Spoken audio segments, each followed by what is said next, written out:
semuanya begini. Assalamualaikum. Waalaikumsalam. Malay juga suci. Bilang lah, itu udah boleh itu sama ibu. Soleh ibu nih. ABK itu masih dampaan banyak maksudnya. Bapak putri.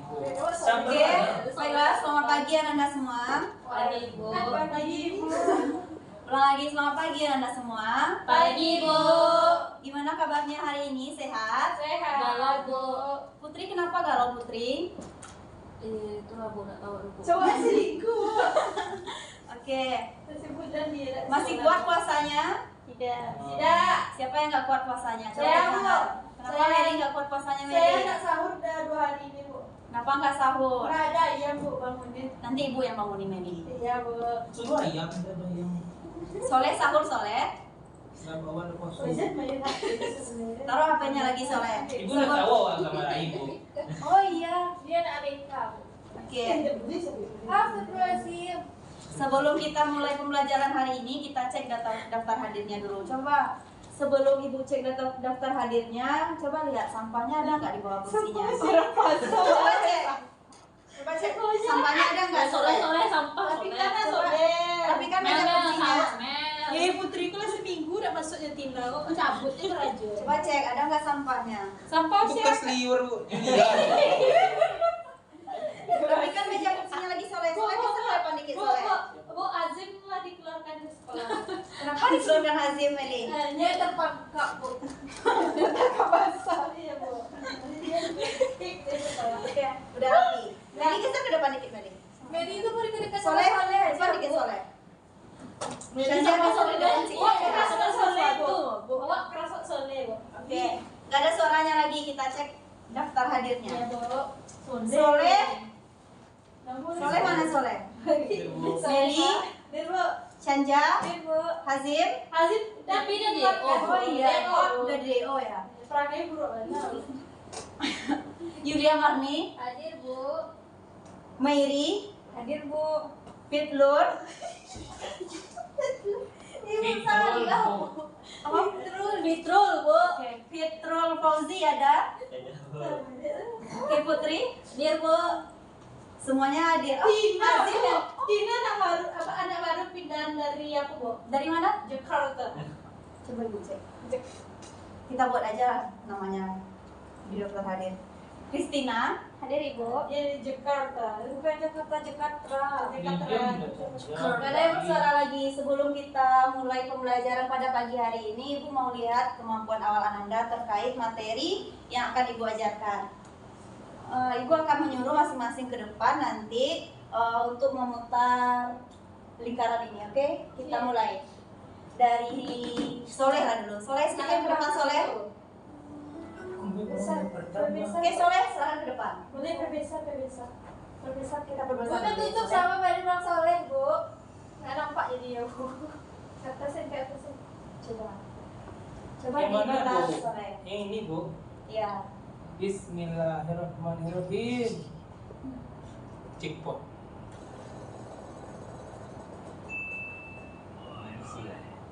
Konsep manusia. Apa sih yang Soleh ketahui tentang konsep manusia? Lagi dalam sejarah. Apa sih yang dimaksud dengan konsep manusia?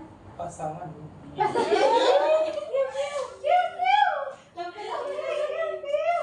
Kata Soleh, manusia itu pasangan. Kalau bagi anak-anak yang lain, apa sih yang dimaksud dengan konsep manusia? Ada yang tahu? Tina, apa sih? Nggak tahu bu. Mairi? Makhluk hidup. Oke, makhluk hidup. Yulia? Makhluk Fauzi apa Fauzi? Manusia itu apa Fauzi? Itu saya. Oke, kata Fauzi manusia itu saya. Meli, apa sih? Manusia tuh yang berperan dalam sejarah bu. Orang yang berperan dalam sejarah kata Meli. Kalau Canja apa Canja? Yang disampaikan Meli tadi awak menyampaikan sebenarnya bu.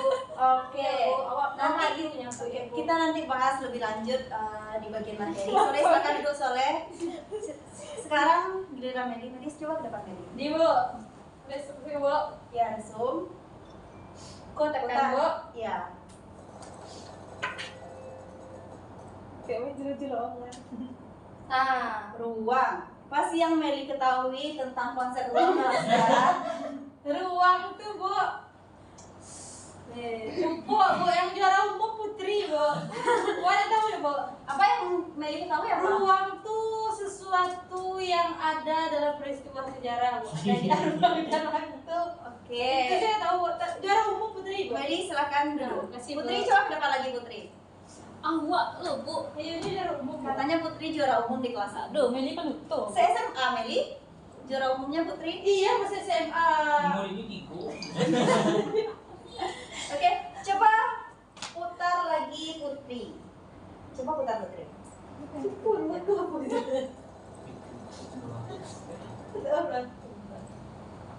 Manusia udah tadi, coba yang lain lagi Putri. Jadi itu Andy-nya lah. Bu, saya ramal dapat manusia lagi kan nanti. Bu. Saya ramal Kalian yang soleh. Oh, Salah. Konsep diakronik dalam sejarah apa sih pengetahuan Putri tentang konsep diakronik dalam sejarah? tahu loh, Bu. Aku, tapi juga Tapi belum belajar.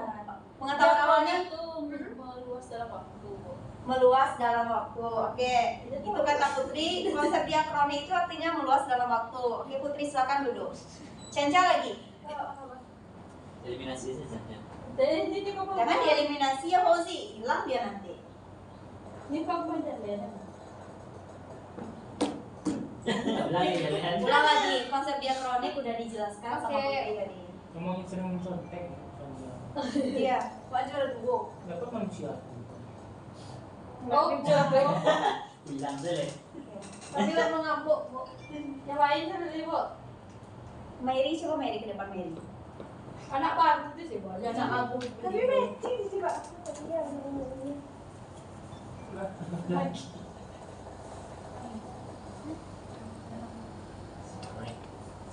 Sini Pak. Ah, Bu nak. Mary, konsep sinkronik. Apa sih yang Mary ketahui tentang konsep sinkronik dalam sejarah? berkaitan. Berkaitan dengan apa? Saling berkaitan.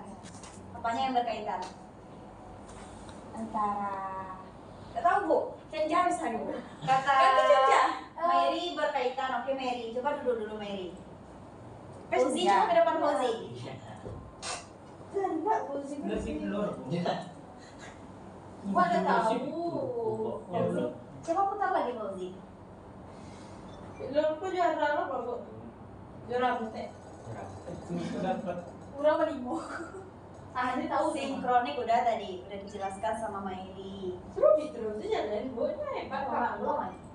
Konsep lainnya lah. Nah, dapat kronologis. Manusia.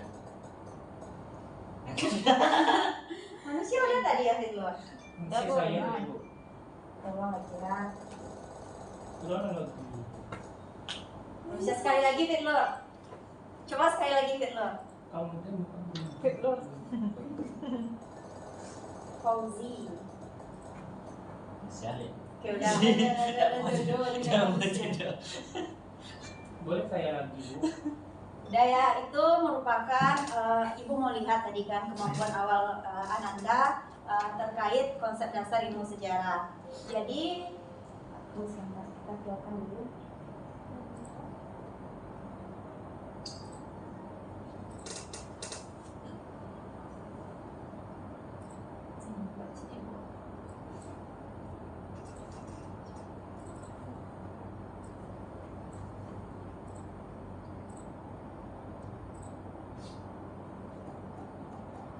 Dia foto tak dulu, Bu. Dia ujung.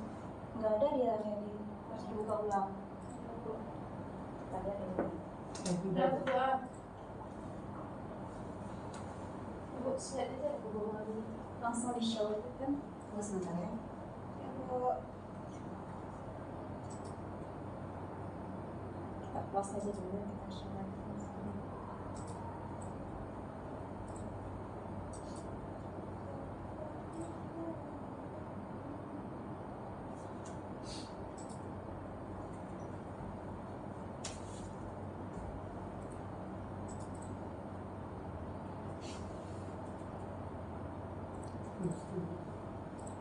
Nggak boleh. Enggak, Bu. Kalau di close, bilang dia nanti nggak Soleh. Enggak. Coba bantu Ibu Soleh. Coba ke depan Soleh. Plus aja Bu. Coba tes.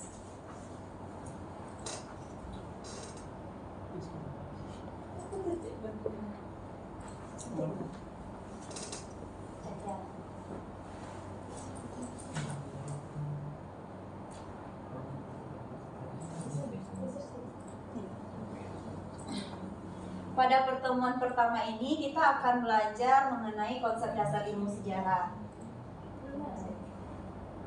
Adapun tujuan pembelajarannya, pada pertemuan pertama ini Ananda mampu menganalisis tentang konsep dasar ilmu sejarah. Hal ini berkaitan dengan konsep manusia, ruang, waktu, sinkronik, diakronik, dan kronologis. Yang kedua, Ananda harus mampu mendeskripsikan konsep ruang, waktu, sinkronik, dan diakronik dalam sejarah sebagai pisau analisis dalam mengevaluasi suatu peristiwa sejarah serta mempresentasikan hasil analisis suatu peristiwa sejarah secara mandiri dan gotong royong dalam suatu kelompok, baik secara lisan maupun media lain secara interaktif.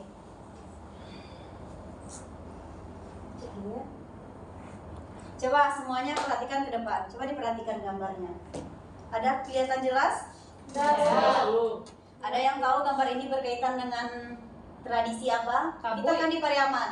Ada yang tahu tradisi apa, Tina? Tabui, Bu. Tabui. Apa tuh, Bu? Kayak mirip Mirip apa? tabot di Bengkulu, Bu. Oh, Soleh dari Bengkulu kan, Soleh? Iya, Bu. Mirip sama tabot di Bengkulu. Kalau Bu. di Bengkulu namanya tabot. Iya, tabot, Bu. Tradisi tabot. Sama nggak tradisinya antara tabot yang ada di Bengkulu dengan yang ada di gambar ini, Soleh? Sama nggak perayaannya? Mirip, Bu, kayaknya, Bu. Kita putar videonya dulu dah. Ada yang pas tuh, Bu. Apa? Ada yang pas. Ada. Nanti kita bahas ya, Mili. Kita cek dulu. Ini so tahu. Kan aku nanya, weh. Ada Reza. Ibu lupa. Mana ya berhenti show-nya nih, Soleh? Yang paling bawah. Tunggu sebentar. Kita putar videonya dulu biar Soleh dan teman-temannya yang lain bisa lihat videonya ya. Oke, Bu. Udah ada. Lagi bunyi itu tadi.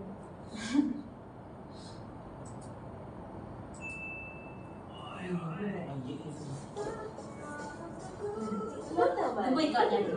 Kopi dengan paduan rasa premium oatmeal dan dengan espresso beans. Sekarang temukan sensasi. Bunda diarah mau menuju ke pantai Gondaria, dari sana nanti kamunya di rumah. Kita berbesar ya. Kualitasnya Iya. bagus itu. Saya tahu apa itu.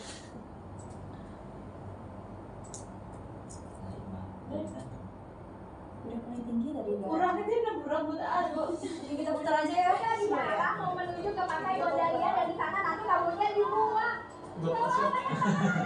Itu apa namanya? Aduh, iya. Coba dilihat, diperhatikan.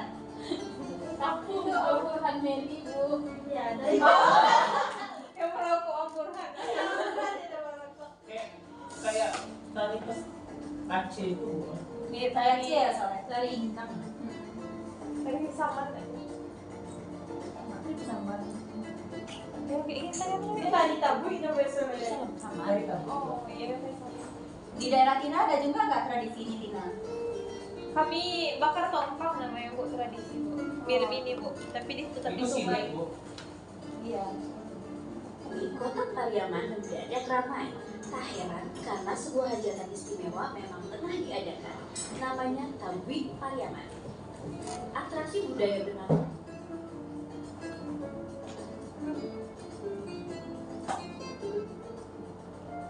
Dua buah tabui setinggi kurang lebih 15 meter dengan bobot 500 kg mulai diarak menuju laut.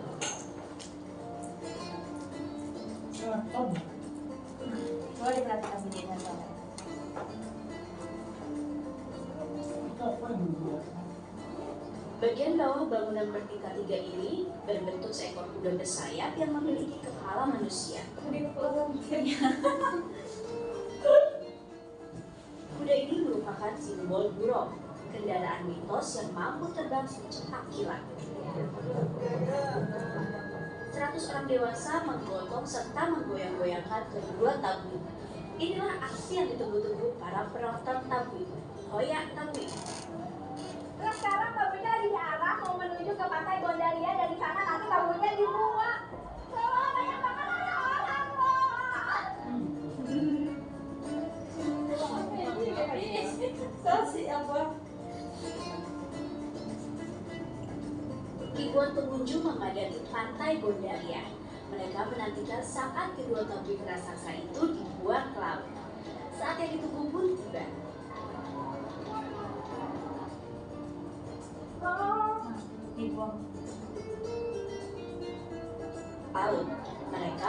bukan bagian bawah dari tabu.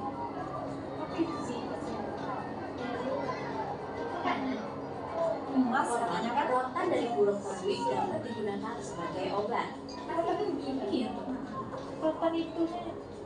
Inilah puncak dari perayaan budaya Penangkasan Islami yang diadakan selama 10 hari berturut-turut.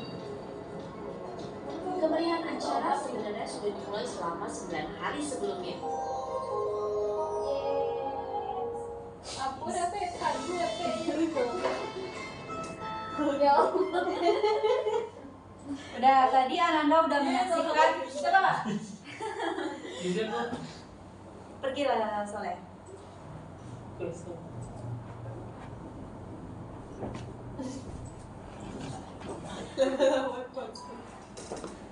Capek banget. Kita.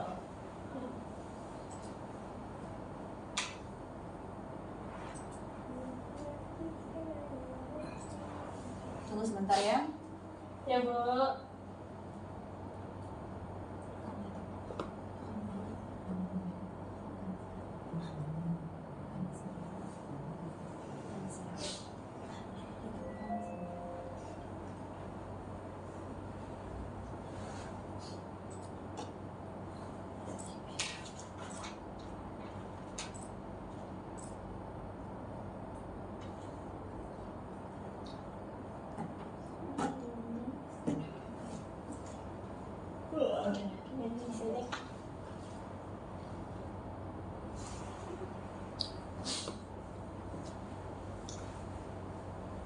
Tadi Ananda udah memperhatikan terkait video yang berkaitan dengan tradisi tabu. Di sini ada nggak yang pernah nonton tradisi tabu langsung ke Pariaman? Belum Bu. Pernah Ada? Bu. Pernah Canja? Udah Bu. Gimana Canja, seru nggak tradisinya? Seru Bu, orang rame tapi pusing lihat orang rame Bu. Oke. Jadi kami cepat pulang. Kan dapat emosi. Enggak. Dapat capek tapi. Di sini ada nggak yang tahu kenapa sih tradisi tabu ini bisa diadakan untuk memperingati apa? 10 Muharram. Diadakannya pada 10 Muharram ya Tina. Untuk memperingati apa Tina? Gugurnya cucu Nabi Muhammad. Ya. Ya, Husan. Jadi tradisi tabu yang diadakan di Pariaman itu kan diadakan pada tanggal 10 Muharram. Jadi acaranya selama 10 hari. Tujuannya untuk memperingati meninggalnya cucu Nabi Muhammad Hasan dan Husain. Kalau kita lihat dari konsep dasar ilmu sejarah yang sudah kita singgung di awal pertemuan tadi, yang berkaitan dengan konsep manusia, ruang, waktu, kronologis, diakronik, dan sinkronik, ada nggak hubungannya tradisi tabu ini dengan konsep dasar ilmu sejarah? Apakah tradisi tabu ini bisa kita katakan sebagai peristiwa yang bersejarah? Coba siapa yang bisa menjelaskan? Fitlor, coba Fitlor. Fauzi lah ada. Agak susah ibu manggil Fitlor. Fauzi, menurut Fauzi tradisi tabu ini termasuk peristiwa bersejarah atau enggak? Kalau kita lihat dari konsep dasar ilmu sejarah tadi kan ada manusia, ruang, waktu, sinkronik, diakronik, dan kronologis. Gimana menurut Fauzi? Menurut saya tradisi tabu ini merupakan salah satu bentuk kebudayaan yang ada kaitannya dengan sejarah, karena di dalam tradisi tabu ini terdapat unsur-unsur sejarah. Pertama itu ada ruang, waktu, kronologis, diakronis, dan segala macamnya. Oke, kita kasih tepuk tangan dulu untuk Fauzi. Betul sekali apa yang disampaikan oleh Fauzi. Jadi kalau kita analisa, kalau kita lihat, tradisi tabu ini termasuk salah satu peristiwa bersejarah. Alasannya kenapa? Suatu peristiwa bisa dikatakan sebagai peristiwa bersejarah itu harus memenuhi beberapa unsur. Yang pertama itu ada manusia, yang kedua ruang, ada waktu. Nanti kalau kita melihat urutan peristiwanya bisa kita kaji dengan konsep berpikir baik itu sinkronik, diakronik maupun kronologis. Nanti setelah Ibu akan membagi menjadi 6 kelompok. Jadi nanti Ananda mendiskusikan terkait yang pertama itu apakah Ananda mengetahui tentang peristiwa yang ada di depan ini tradisi tabu. Yang kedua, dari mana sih upacara itu berasal. Yang ketiga, sejak kapan sih masyarakat Minangkabau ini mengenal tradisi tabu. Jadi tadi kan sudah dijelaskan kalau sebenarnya kalau kita lihat dari sejarahnya, tradisi tabu ini kalau di Indonesia itu pertama kali itu kan dari Bengkulu, betul, yang di daerah Soleh tadi kan, tapi namanya tabot gitu kan. Kalau untuk tradisinya sama. Jadi tradisi tabu ini merupakan tradisi yang berasal dari India. Jadi nanti berkaitan juga dengan proses Islamisasi yang di Indonesia kan. Jadi berkaitan nanti dengan teori sejarah. Oke, Ibu bagi menjadi 6 kelompok. Kelompok pertama, sore tadi belum masuk ya. Oke, Meli aja kelompok 1 ya Meli. 2 Canja sama Maili. 3 Fauzi sendiri nggak apa-apa Fauzi. Udah biasa dia sendiri. Julia kelompok berapa? Yulia kelompok 4. Putri kelompok 5 ya Putri. Tina kelompok 6. Silakan diskusikan terkait apa yang ada di RKPD-nya ya. Coba dilihat RKPD-nya. Oke. Bu, yang pasang bu, siapa? Boleh yang ada anggota kelompoknya lebih dari 1 boleh berhadapan-hadapan. Silakan diskusikan. Ibu kasih waktu 20 menit. Oke? Nanti setelah kita diskusi, Ibu akan menjelaskan mengenai konsep dasar ilmu sejarah. Oke? Dah, silakan diskusi Meli. Kayak merosot sendiri nggak sih? Bu, ini apa nih bu? Yang mana coba lihat? Ibu, Ada nggak yang nggak paham tentang tugasnya? Semuanya nggak paham. Coba lihat Meli. Nomor 2-nya apa bu? Maksudnya? Nomor 2 itu tradisi. Dari mana sih tradisi tabu itu berasal? Tadi Meli udah nonton videonya kan? Bu, Coba dianalisa. Bu, nomor 4 nih contoh-contoh selain itu tuh apa, Bu? Selain dari tabu itu, Bu. Tabu itu contoh lainnya. Itu yang kalau tradisi lain yang berkaitan dengan apa? Putri, ilmu sejarah kah atau tradisi yang mirip dengan tradisi tabu ini? Dengan berkaitan dengan ilmu sejarah. Bu. Ilmu sejarah. Coba lihat, kalau kita bicara tentang konsep dasar ilmu sejarah kan tadi kalau peristiwa itu bisa dikatakan sebagai peristiwa bersejarah itu kalau memenuhi 3 unsur tadi kan, manusia, ruang, dan waktu. Kalau kita lihat dari sejarah nasional Indonesia kan banyak. Kita mulai dari masa praaksara, nanti masuk Hindu-Buddha, masa Islam, sampai nanti reformasi itu termasuk peristiwa bersejarah kan yang berkaitan dengan konsep ilmu dasar ilmu sejarah. Jadi wajib memiliki unsur manusia, ruang, dan waktu. Tapi kalau nggak terpenuhi salah satu unsurnya bisa nggak dikatakan sebagai peristiwa bersejarah? Tidak bu. Bu. Tidak, jadi wajib memuat 3 unsur tersebut. Oke, lanjutkan diskusinya lagi. Udah bu, udah mau selesai. Udah mau selesai? Ya, Canjanya juga 1 bu, siap dulu bu. Oke, silakan. Nanti dikumpulkan Canja, kita presentasikan dulu. Canja bu, tersasak. Oke, yang akan tampil pertama kali itu kelompok Meli. Silakan Meli, jelaskan ke depan. Tambah dewa ibu. Oke, Meli. Ada saya sebagai perwakilan dari kelompok 1. Sole tadi tidak masuk lagi. Alfa dia bu. Yang pertama itu apakah Ananda tahu tentang peristiwa pada gambar ini? Peristiwa ini merupakan peristiwa tabu yang berasal dari Pariaman bu. Ya. Kenapa masyarakat Minangkabau mengenal upacara tabu ini? Karena upacara tabu ini tadi merupakan upacara yang awalnya berasal dari India, terus karena adanya Islamisasi, terus ke Bengkulu, terus sampailah ke Pariaman. Terus kalau dari masa-masa mungkin waktu dulu emasnya sedikit bu, sekarang mungkin ada sekilo mungkin bu. Nah terus upacara ini biasanya diperingati setiap 10 hari bulan Muharram ya bu. Ada bu. 10 hari bulan Muharram. Iya. 10 Muharram. Oke, tadi Meli udah menjelaskan, kelompoknya udah tampil kan. Jadi tadi kelompok Meli menjelaskan terkait yang pertama itu yang gambar di depan ini kan merupakan gambar tradisi tabu yang berasal dari Pariaman. Jadi masyarakat Minangkabau itu mengenal tradisi tabu itu sejak kapan? Sejak proses Islamisasi di Indonesia. Kalau khususnya untuk Bengkulu atau dikenal dengan istilah tabok tadi yang di wilayah Soleh, itu dimulainya pada masa pemerintahan Raffles. Jadi pemerintahan Raffles kan pada tahun 1826 baru menyebar nanti ke Pariaman. Yang pertanyaan keempat terkait bagaimana perkembangan upacara tabu yang ada di Pariaman dari masa ke masa gitu kan. Jadi perkembangannya dari masa ke masa itu semakin berkembang gitu kan, apalagi sekarang itu kan menjadi ikonnya Pariaman. Jadi salah satu destinasi wisata yang dikunjungi oleh masyarakat banyak kan, apalagi di tanggal 10 Muharram untuk memperingati meninggalnya cucu Nabi yaitu Hasan dan Husain. Jadi banyak orang yang berwisata di tanggal 10 Muharram itu ke Pariaman. Kita udah belajar mengenai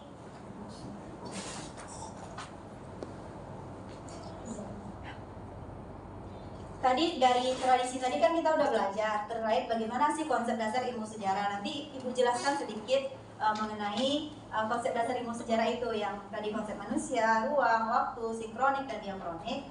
Yang pertama terkait kedudukan manusia dalam sejarah. Dalam sejarah, manusia itu berkedudukan sebagai objek dan subjek sejarah. Kalau sebagai objek, artinya dia sebagai aktor atau pelaku dalam sejarah. Contohnya gimana? Kita lihat kita belajar tentang proklamasi kemerdekaan Indonesia. Kalau sebagai aktor sejarah, kita lihat Soekarno. Soekarno perannya sebagai apa? Objek Bu. Perannya apa? Kalau dalam proklamasi kemerdekaan apa tugas Soekarno? Membaca dan Merumuskan dan membaca teks proklamasi.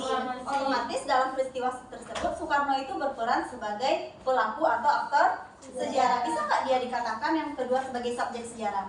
Kapan Soekarno itu bisa dikatakan sebagai subjek sejarah? Ada yang tahu? Kalau dia sebagai pengamat Bu. Sebagai subjek artinya contohnya Putri mau melakukan penelitian terkait proklamasi kemerdekaan Indonesia. Jadi yang dia teliti tentang Soekarno, bagaimana peran Soekarno. Jadi Putri sebagai peneliti, dia menjadikan Soekarno sebagai subjek dalam sejarah. Jadi itu kedudukannya baik sebagai objek maupun subjek dalam sejarah. Sama dengan yang tradisi tabui tadi, ada nggak manusianya? Ada. Manusia sebagai pelaku sejarah. Bisa dikatakan sebagai subjek sejarah itu kapan? Di saat contohnya Yulia meneliti tentang perkembangan tradisi tabui di daerah Pariaman. Jadi Yulia melihat bagaimana masyarakat itu melaksanakan tradisi tabui dan bagaimana perkembangan dari tradisi tabui itu di Pariaman. Jadi itu sebagai subjeknya kan. Kita lanjut ke sebentar ya.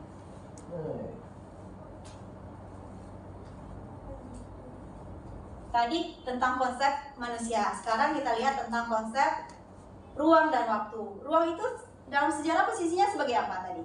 Tempat terjadinya peristiwa sejarah. Sementara waktu menandakan kapan terjadinya peristiwa sejarah. Kalau kita lihat dari konsep ruang, kita udah diskusi kelompok tadi kan.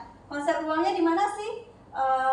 Peristiwa tabui itu dilaksanakan di Pariaman. Jadi ruangnya di Pariaman. Waktunya kapan? 10 Muharram. Jadi itu kan berkaitan dengan konsep ruang dan waktu dalam sejarah. Kalau kita lihat dari contohnya, kalau kita belajar tentang apa lagi? Masa praksara. Masa praksara itu kan dimulai dari abad keempat kan? Dimulainya dari abad keempat. Praaksara itu termasuk peristiwa sejarah atau enggak? Ya. Kalau dimasukkan ke Putri, Yulia, coba fokus ke depan lagi ya. Putri kan Bu Yulia Bu. Bukunya Yulia Bu. Oke, lebih simpelnya kalau kita belajar tentang demokrasi terpimpin lah atau masa Orde Lama. Kalau kita lihat waktunya kapan? Periode Soekarno itu 19 mana? Orde Lama? Orde Baru. Kita 1965 sampai 1998. Iya, itu periode. Tepuk tangan dulu bisa.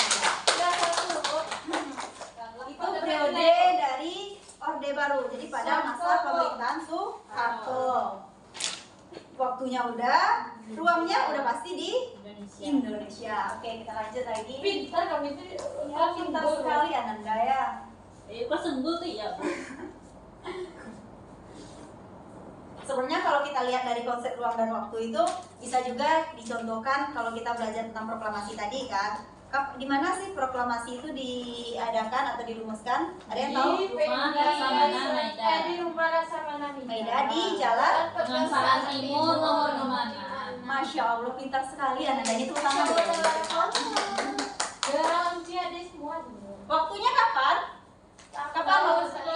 17 Agustus 17 Agustus tahun 1945. Jadi itu bisa dikategorikan sebagai peristiwa sejarah karena ada unsur manusia, ruang, dan waktu. Konsep waktunya udah kita jelaskan tadi kan. Kita lanjut lagi.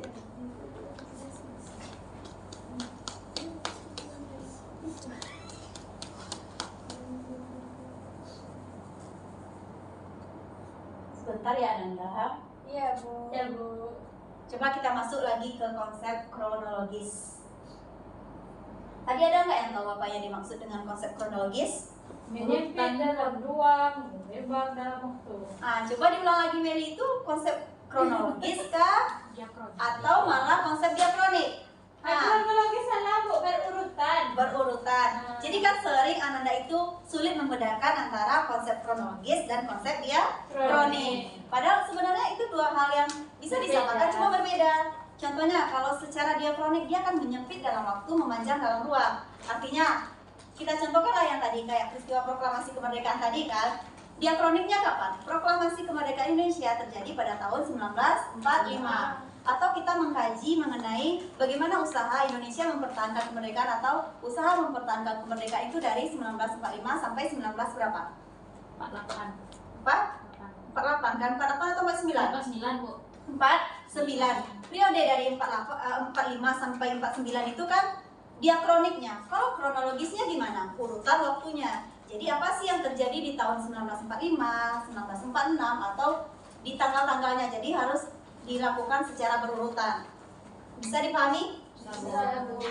Dibedakan ya Meli, atau yang di depan ini bisa kita lihat. Bisa. Secara kronologis kita bahas mengenai proklamasi kemerdekaan Indonesia. Peristiwa yang pertama apa? Pembentukan BPU PKI. Baru dilanjutkan dengan peristiwa Dalat Jakarta Dalat. Baru dilanjutkan dengan Rengas Dengklok. Baru nanti perumusan teks proklamasi dan peristiwa proklamasi itu sendiri.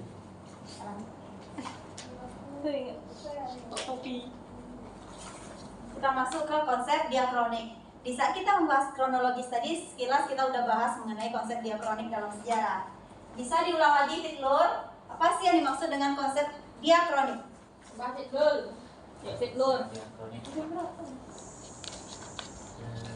mana peristiwa sejarah memanjang dalam dimensi waktu dan menyempit di dimensi ruang. Oke, jadi peristiwa sejarah ibaratnya diartikan konsep berpikirnya diakronik, artinya memanjang dalam waktu, menyempit dalam ruang. Jadi dalam waktu yang panjang tapi ruangnya terbatas. Jadi ibaratnya kita bisa mengetahui peristiwa diakronik itu secara kronologis nantinya. Peristiwa diakronik ini kan bisa kita lihat berhubungan juga nanti dengan periodisasi. Bisa dilihat peristiwa itu bagaimana perkembangannya dari masa ke masa. Jadi terus berkembang dari masa ke masa. Harus jelas urutan waktunya. Contohnya kalau dalam sejarah nasional Indonesia itu dari masa praksara nanti perkembangannya sampai dengan reformasi, ada periodenya kan. Nanti secara detailnya baru dibahas dengan kronologis. Kita masuk dulu ke sinkronik. Kapan peristiwa sejarah itu bisa dikatakan sebagai sinkronik? Sinkronik ini apa artinya Yulia? Melebar dalam ruang, sempit dalam waktu Bu. Melebar dalam ruang dan menyempit dalam waktu. Ananda itu tipe orang yang kalau mengetahui kejadian itu secara detail atau secara kronologis? Secara kronologis, detail Bu. Detail, ada yang secara detail, ada yang secara kronologis. Kalau secara detail itu berkaitan dengan sinkronik, sementara kronologis itu berkaitan dengan diakronik. Ilmu sejarah bisa dikatakan sebagai ilmu yang sinkronik ini jika berhubungan dengan ilmu-ilmu sosial seperti sosiologi, ekonomi, dan geografi. Oke, untuk pertemuan kali ini kita cukupkan sampai di sana. Masih ada nggak yang belum paham? Udah paham semuanya? Bu, ini kumpul kapan Bu? Oh iya, dikumpulkan apa PD-nya dulu? Coba dikumpulkan. Oke. Udah. Pertemuan hari ini kita cukupkan sampai di sana. Kita udah belajar terkait konsep dasar ilmu sejarah. Jadi suatu peristiwa sejarah itu bisa dikatakan sebagai peristiwa sejarah kalau sudah memenuhi 3 unsur tadi, manusia, ruang, dan waktu. Bisa dianalisa dengan berpikir sinkronik, diakronik maupun kronologis. Sebelum Ibu akhiri, Ibu membagikan lembar refleksi diri. Silakan diisi berdasarkan emoticon bagaimana perasaan Anda hari ini, oke? Ibu. Coba. Waktu checklist aja Bu. Ya, dilingkari aja Meli. Oke, Bu. Gimana perasaan Meli hari Jadi ini? lingkarnya semuanya Bu. Oke, Tina. Perasaan campur aduk Bu. Oke, silakan udah diisi? Udah. Kumpulkan lagi. Campur aduk perasaan Mak. Keperasaan apa Bu? Ih, Mak, kok perasaan Ini sedih emosi. kok. Gimana marah Bu? Oke. Tidur Ranggo. Udah, terima kasih Ananda untuk pertemuan kali ini. Ibu mohon maaf kalau ada kata-kata yang salah atau materi yang kurang disampaikan. Ibu akhiri dengan assalamualaikum warahmatullahi wabarakatuh. Kita berdoa dulu, ucapkan alhamdulillah dulu. Alhamdulillahirobbilalamin. Amin. Oke, boleh keluar. Terima kasih Bu. Ulang lagi Bu.